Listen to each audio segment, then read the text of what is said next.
Last time we tested whether a point was inside a rectangular region and then used that idea to do the paddle collision detection for Pong. This time let's think about catch a dot. So in this case, in some ways it's simpler because we just have to decide, is our mouse inside a circle, yes or no? But you'll see that the math involved is a little bit more complicated. So let's pretend we've drawn a circle centered at xy with a width and a height of 60. And let's say we want to test to see, is our mouse currently inside the circle? You might think about trying to do this the same way that we did for the rectangular regions. You might do something like this. If the mouse x is between this coordinate and this coordinate, and if mouse y is between this coordinate and this coordinate, then the mouse must be inside the circle.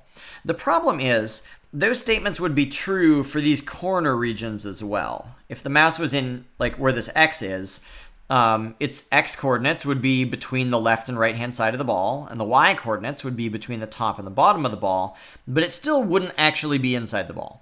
So we need a different approach rather than just comparing x coordinates and y coordinates separately. And here's the idea.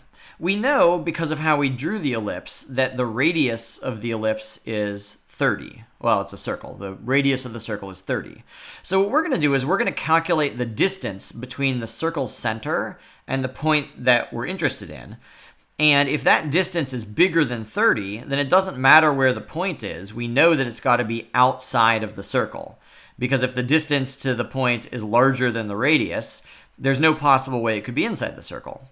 However, if we have, let's imagine the mouse at a different location. Let's say this is where the mouse is. If we calculate the straight line distance between the point and the center, in this case, it's smaller than the radius. And so we can see that it must be inside the circle.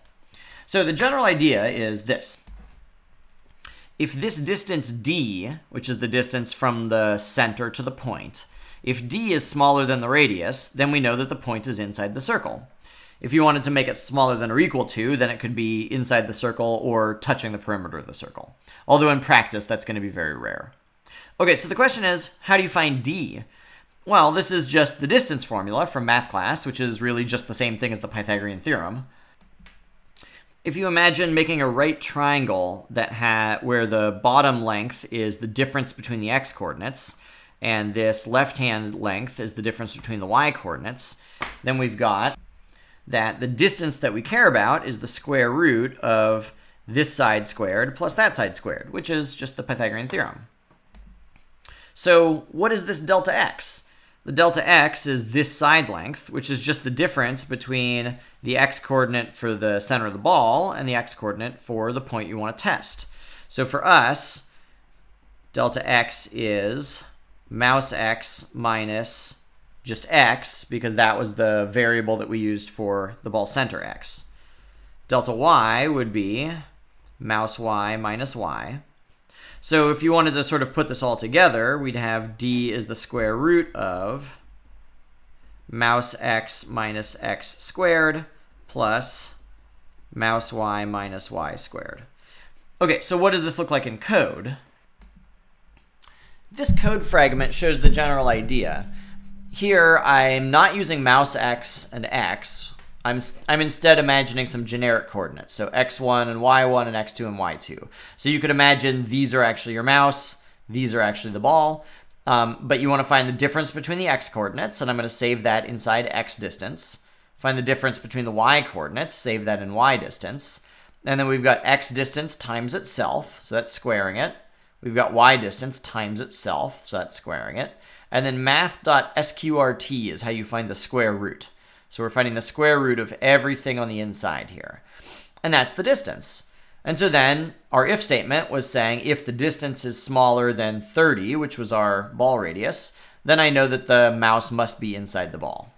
Okay, so like I said, this isn't going to just straight up work if you type it in, because you actually have to use your variable names. So, for example, if I'm using bx and by as the coordinates for the ball, and mouse x and mouse y as the coordinates for the mouse, then it would look like this. Find the difference between ball x and mouse x, difference between ball y and mouse y, and the rest is the same. So, what would you want to do inside the if statement? Well, if we look at the example here, it looks like what we want to do is reset the ball position to some random coordinates. and reset the ball color to be something different. And you should know how to do both of those things. Good luck!